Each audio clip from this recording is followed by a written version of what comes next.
Hello there, Internet. Welcome to JD's Pro Tips. So, maybe this is a pro tip, maybe this is an amateur tip, I'm not sure. So we got stairs. We're making stairs.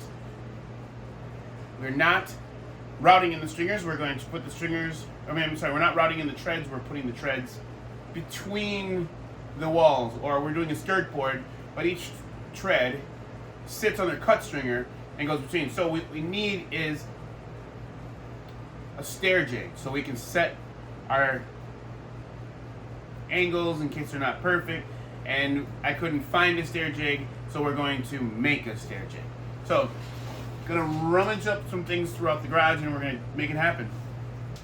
Okay, the concept is simple. We need an adjustable. We have a stair, right? We have a stair tread. And these two sides are gonna have different angles, okay? So we need an adjustable piece in here. In a normal manufactured tread jig, you have your horizontal piece this way, and then you've got your angle pieces this way, and then you have your pivot points there. So what we're going to do is take a piece of wood. Now we're dealing with a 36-inch stair. So we're going to cut a piece of wood. We're going to slot in like this, giving us the back and forth ability. So there's our piece. Then this piece will be trapezoidal, like this, right? With a, what do you call it? A knob, right? So that we can go back and forth this way, and then we can go in and out this way with these pieces and get a lot of, get all of our angles. So I'm just going to grab a couple things. All right, so materials to make our piece, right? So I got these guys. These are, it's a stainless steel carriage bolt, 1/4 and then a knob. This is 20 bucks. Put this together at your local hardware store. Then you need some wood to make your spanner and everything. I have a chunk of epay from a project that I was working on.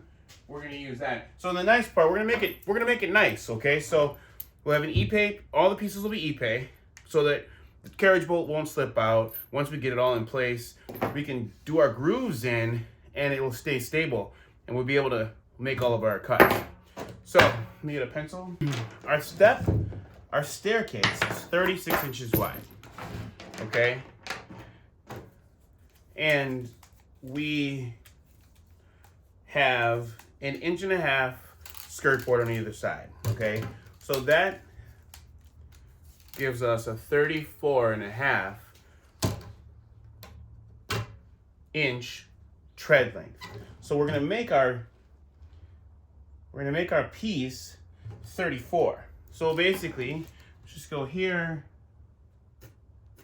34, and then what we'll do, this will be our main piece, and then this will be enough to cut both of our side pieces. Now, that'll be our cross piece, and these will be our wings that will actually do the work. So we're looking at 21 inches is what we have left. So we'll just do 21 inches. We'll do 10.5. We'll just cut it right in half. Okay, now these pieces will go here. They'll be able to flex in and out. And what we're going to do is chamfer miter this, chamfer this, so that we have a nice sharp spot where it hits on either side to do the stairs. And in addition, we're going to miter the ends just so we can get a point tight into the back of the staircase. All right, there's step one. So we've got our two trapezoidal pieces. Like I said, they will turn like this, right? And then I did 10 degrees and 10 degrees in both directions, so it'll fit really nicely into corners, right up against the edges. I can make my pencil lines. Now we just need to drill here and mount the carriage bolt. Okay, so I have the wing part. I made a mistake here and I countersunk the wrong side, but it's not going to affect it because I still have enough meat. I was still able to countersink the carriage bolt down below so that when it sits on the stair, like so, we can still slide it around just like we like. And this is going to go on here. Now, what we need to slot this in on either side. And I only need to come in because this jig is only being made for basically a 34 to 35 inch staircase. And I'll hang it on a wall with the rest of the jigs. So we're just going to come in about 4 or 5 inches because it doesn't need to go in further than our angle piece. And as a matter of fact, now that I look at that, I think I'm going to angle off these pieces just so that I have a little more play right there. All right, there we go. Now we got a kind of a cool looking end. So now when this goes, we'll have some rotation. It'll be interesting looking. So now we'll make a groove. Now I was torn between just making a slot, starting here and going here, or just coming in from the end. But because it's E-pin, it's super stable, we're gonna be able to cut straight in from the end. So no worries on that one. All right, so grooves are done. Decorative hole's done. I kind of did the decorative hole, I don't know, just so that I didn't have to chisel or whatever. So now you got your wings. Slide them onto your piece here. Right, and then you spin your handles. Oh, put a washer in there. Right there. And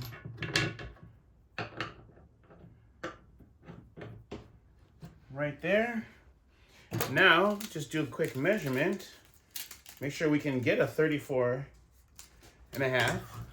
So it's 34 and a half there, and I got room to give. So now, loosen these knobs, put it in a spot, push it out to the sides, tighten it down, transfer that over to your treads. There you go. Now I made mine out of Ipe and stainless steel, so it'll last me 100 million years, but any scraps of wood will do. Thanks for watching. And this has been JD's Pro Tips.